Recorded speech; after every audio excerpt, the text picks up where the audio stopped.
Hello and welcome back to Core Finance. This is the morning show. I'm in the hot seat, and today we have Mike van Dulken, Head of Research at Accendo Markets, talking us through what's moving today. Good morning to you, Mike.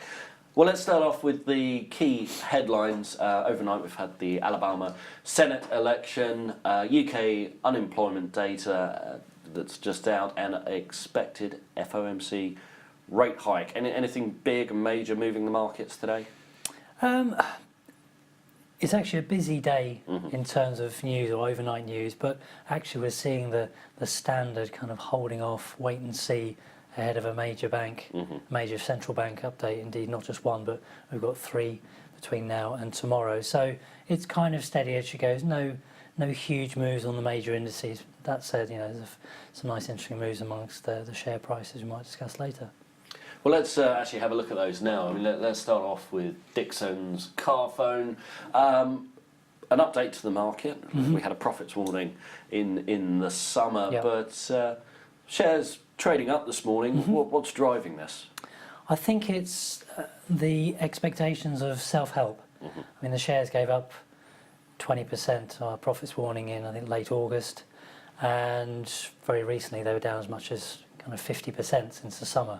So we've seen a positive update in the sense that they're recognising that things are tough on the ground. It's tough in the mobile phone market, and that they need to change the business model to make the most of this. The observations they make are that people are holding onto their phones for a lot longer. Phones are much more expensive now. I mean, look at Apple coming out with $1,000 phone, which strangely translates to £1,000. As well as the technological changes between one model and another are rather incremental. I mean, there's many criticism each time around that the phone is a slightly bit better, but in all, the phone isn't much different. So they're going to have to change that. And I think the understanding is that the number of shops they have, especially under the Carphone warehouse brand, may have to come down in order to boost profitability. So again, getting their shop in order. Good stuff. Right, moving on. Let's have a look at Sports Direct. Obviously, a lot of shops, and the Selfridges of Sport was in the last announcement. What are your thoughts on Sports Direct?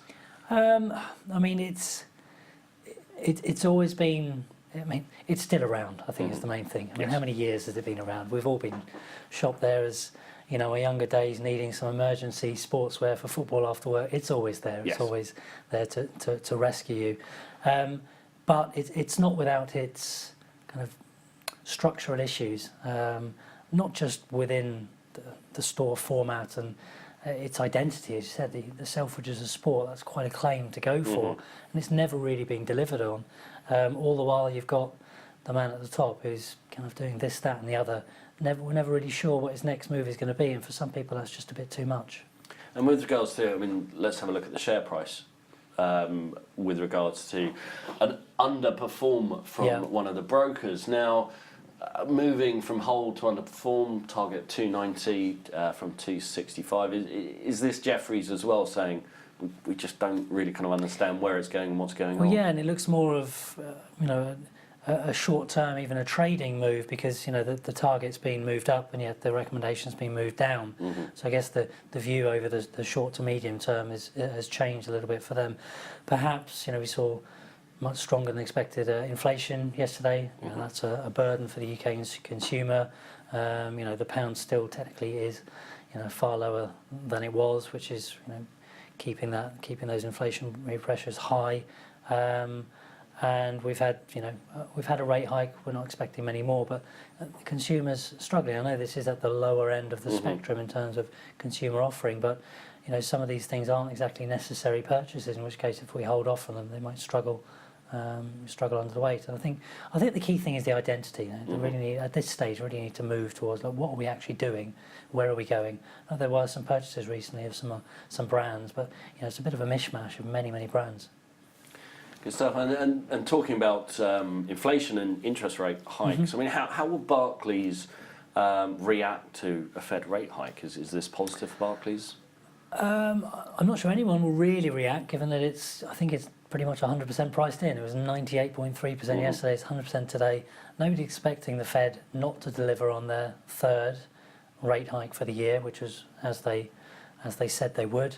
It's the last update from Yellen. Barclays is more perhaps internationally exposed than the other UK high street banks, so technically it should be more of a beneficiary. As I said, it's pretty much priced in. We know what the Fed's doing versus what everyone else is doing. For Barclays, really, it's I think the share price, which is the next slide, shows that there's a lot more interest in the shares now. This has been in a very long falling channel. I'm pretty sure that goes back to December 2016. Yes. So it's only recently, from the middle of November, that we've seen. In fact, sorry, it's the beginning of December that we've actually got the breakout. That bounce in mid-November could well have come unstuck at the ceiling of the long-term falling channel. We've had the breakout above 190. I think it's proved itself by getting above 195 and indeed going on to test 200, which has attracted much more bullish interest, with the potential that shares go back to 217. And I'm pretty sure the next major level of resistance would be 230 and beyond, which is a significant move. So some potential upside there. And let's have a look as well at the FTSE, and we're up near 7,500. That's been quite a steady move. It has, yeah. We kind of bottomed out there with a pretty complex pattern there. I think it can be whatever you like it to be. It can be a bullish inverse head and shoulders reversal. It can be a double bottom. The key thing for me is yesterday. We tested 7,500. We came back to 7,475, which is that line through the middle, which was the breakout. We tested it successfully, and we've bounced since. We're still only testing 7,500. As I said earlier in the show, it's more of a wait and see day, not really that we can expect much surprises from the Fed, bar the updated dot plot, which is their expectations for the future. So I think potential there to build on this, back to 7,590, that's the FTSE's record highs. Fantastic, good target. And in relation to that, I mean, the pound, has this correlation broken down between the pound and the FTSE? No, it's still there. It's maybe come off the boil a little bit because oil was more in focus, a bit more of an influence. That's 14% direct exposure to the FTSE. It's more once you add in the rest of the raw material space, but it's still there. We saw a weaker dollar overnight after the Alabama election results in a stronger reciprocal pound, which has weighed a bit and prevented the FTSE from bettering 7,500 this morning. Let's move on. Let's have a look at the core number. You've already alluded to it. What is this number? So 51 is now the number of Senate Republicans we have. It was 52. So Trump's Republican Party lost that election, Senate election overnight, which has taken it from a 52-48, which is already a rather thin majority, but it was still a majority. Don't forget he has a majority in both the upper and lower house. But we're back down to 51-49, which is it's an even tighter margin. It's rather not dissimilar to the Brexit result, to be honest, but let's not go there.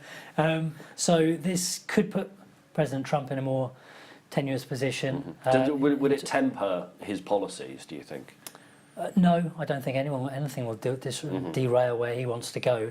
It's how hard a run he will have in getting it through. So, if there was any, I would imagine that the level of complacency may have to be pulled back a bit. But in terms of optimism towards US tax reform, he might be worried that he has any hardline Republicans go against him, which would take it back to 50-50 bet whether we get it through. And let's face it, a lot of the US rally has been founded on hopes, dreams, and as I said, complacency of getting through some meaningful tax reform that boosts the corporate sector and US Inc. Good stuff. And finally, well, we've already mentioned the Fed rate decision, and certainly the presser after is going to be interesting. Before that, we've got US CPI, so that's quite a big number to look out for. And PMQ, Theresa May stepping up in the House of Commons.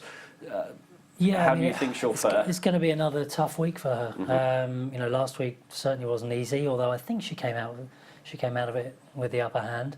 That said, this week is the tough one. She's facing a bit of a rebellion within the ranks against the the Brexit withdrawal bill and having the actual Brexit deal put to a vote. There's some pushback on it. She's in a tough position because this, as I said, I think last time I saw you, she's facing tough position from both within her party and from the other side of the house. It's not easy. US CPI, I think it's still nowhere near. I think we're expecting a slight acceleration up to something more akin to the Fed's target of 2%. Yes. But it's still in normalisation mode. So the decision tonight, we expect the hike as expected, and probably the dot plot will allude to another year of 3 hikes, which would pretty much take us back to the 2% magic number, which no major central bank has been anywhere near for how long? Yeah, we look forward to that. In the meantime, Mike van Dulken, Head of Research at Accendo Markets, thank you very much for joining us here on Core Finance.